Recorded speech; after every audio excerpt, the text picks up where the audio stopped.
Hello guys, स्वागत है आप सबका फिर से मेरे इस यूट्यूब चैनल पे। आज के इस वीडियो में हम लोग जानेंगे कि ट्रेडिंग और इन्वेस्टमेंट में क्या डिफरेंस होता है। तो चलिए बिना देर किए वीडियो को स्टार्ट करते हैं।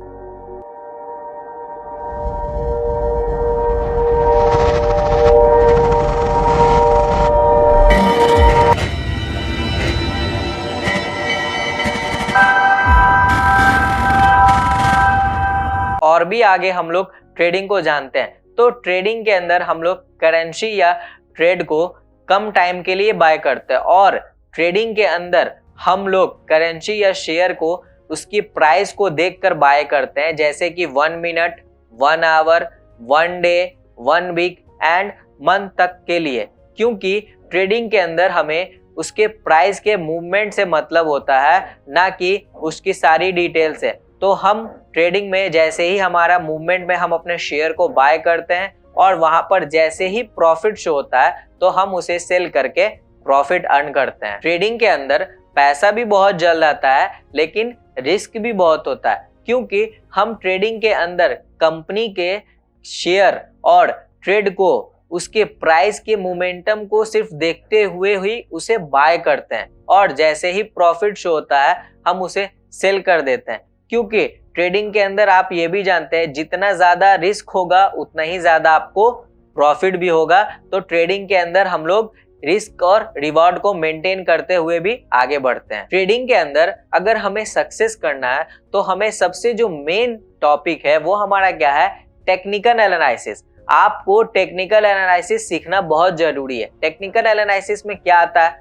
पहला तो हमारा कैंडल आता है, दूसरा क्या आता है, हमारा पैटर्न आता है, तीसरा हमारा क्या आता है, इंडिकेटर आता है, चौथा हमारा क्या आता है, पेपर ट्रेडिंग आता है, पांचवा हमारा क्या होता है, प्राइस मूवमेंट। यानी हमें सब चीजों को देखते हुए ही ट्रेडिंग के अंदर आगे बढ़ना है। उसी सब चीजों को हम देखते हुए समझते हुए आगे बढ़ेंगे, तभी हम उसे नॉलेज लेंगे, उससे आगे बढ़ेंगे। उसे सारे चीजों को देखते हुए समझते हुए उसे पढ़ना भी होगा। फिर साइकोलॉजी तो डिपेंड होता ही है, तो आपको ट्रेडिंग के अंदर इन सारी चीजों को सीखना पड़ेगा और इन सारी चीजों को सीखने को हम क्या बोलते हैं, टेक्निकल एनालिसिस बोलते हैं। अब हम लोग आगे समझते हैं इन्वेस्टमेंट। तो इन्वेस्टमेंट में क्या होता है, इन्वेस्टमेंट में हम लोग शेयर को लॉन्ग टर्म के लिए बाय करते हैं, जैसे कि 1 ईयर, 5 ईयर या फिर 10 ईयर। क्योंकि इन्वेस्टमेंट के अंदर हम लोग कंपनी की सारी डिटेल्स को देखते हुए उसे बाय करते हैं और फिर लॉन्ग टर्म के लिए हम उसे होल्ड करते हैं। इन्वेस्टमेंट में पैसा लंबे टाइम में बनता है, लेकिन रिस्क भी कम होता है, क्योंकि इन्वेस्टमेंट में हम लोग कंपनी की सारी डिटेल्स को उसको पूरे ध्यान से पढ़कर उसकी शेयर को बाय करते हैं और हमें लगता है कि कंपनी की शेयर एक लंबे टाइम के बाद ग्रो करेगी, तो हम उसे लॉन्ग टर्म के लिए होल्ड करते हैं और इसे ही हम लोग इन्वेस्टमेंट बोलते हैं। और इन्वेस्टमेंट में हम लोगों को ग्रो करने के लिए या सक्सेस करने के लिए हमें उसकी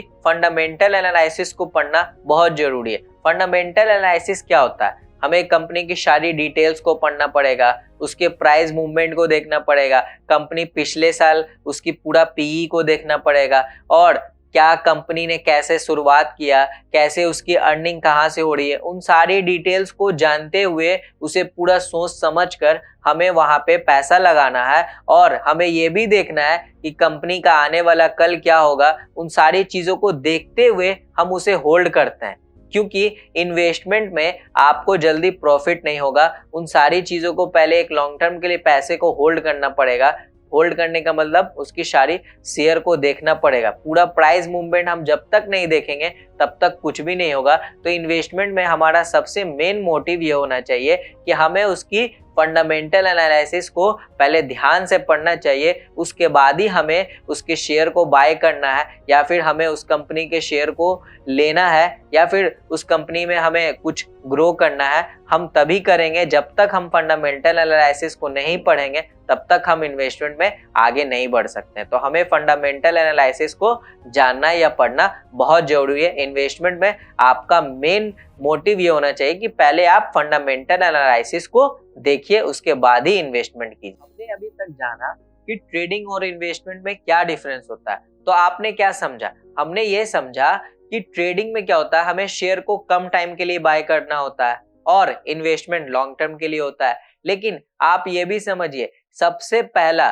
किसी भी चीज पे आप काम करो, आपको टेक्निकल एनालिसिस की जानकारी होनी चाहिए। आपको टेक्निकल एनालिसिस जानना पड़ेगा, आपको अपने साइकोलॉजी को, माइंडसेट को बढ़ाना पड़ेगा। टेक्निकल एनालिसिस में आपका मेन मोटिव क्या होता है? सबसे पहला हमारा आता है कैंडल्स। आपको कैंडल्स को जानना पड़ेगा, कैंडल्स कितने टाइप्स का होता है, कितने उसका सिंगल कैंडल होता है, डबल कैंडल होता है, ट्रिपल कैंडल होता है। फिर आपका पैटर्न आ जाता है, पैटर्न में भी बहुत सारे पैटर्न है, इंडिकेटर्स है, उन सारी चीजों को देखना पड़ेगा। फिर आ जाते हैं इन्वेस्टमेंट में। तो इन्वेस्टमेंट में क्या होगा? आपके कंपनी को सारी डिटेल्स को जानना पड़ेगा, पिछले साल उसकी क्या रेटिंग थी, क्या उसका मोमेंटम था, क्या उसका प्राइस एक्शन था, उन सारी चीजों को देखकर करना पड़ेगा। आप दोनों में यही समझिए, आपको कुछ भी करने से पहले यह समझना जरूरी है कि हमारा माइंडसेट और साइकोलॉजी हमारा क्या है, उन सारी चीजों को हमें देखना पड़ेगा। जब तक आप माइंडसेट और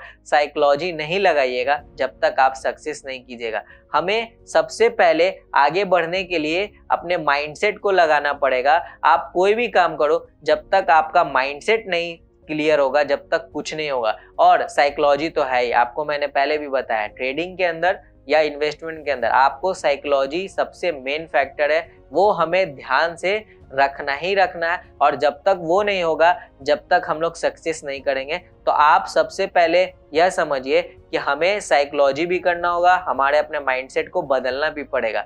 तो अगर आपने अभी तक लाइक और सब्सक्राइब नहीं किया तो वो भी कर लिए, और हमें आगे बढ़ाने के लिए आपका सपोर्ट का नीड होगा, आपको मेरा होगा। ऐसे ही नॉलेजेबल वीडियो आपको मिलती रहेगी।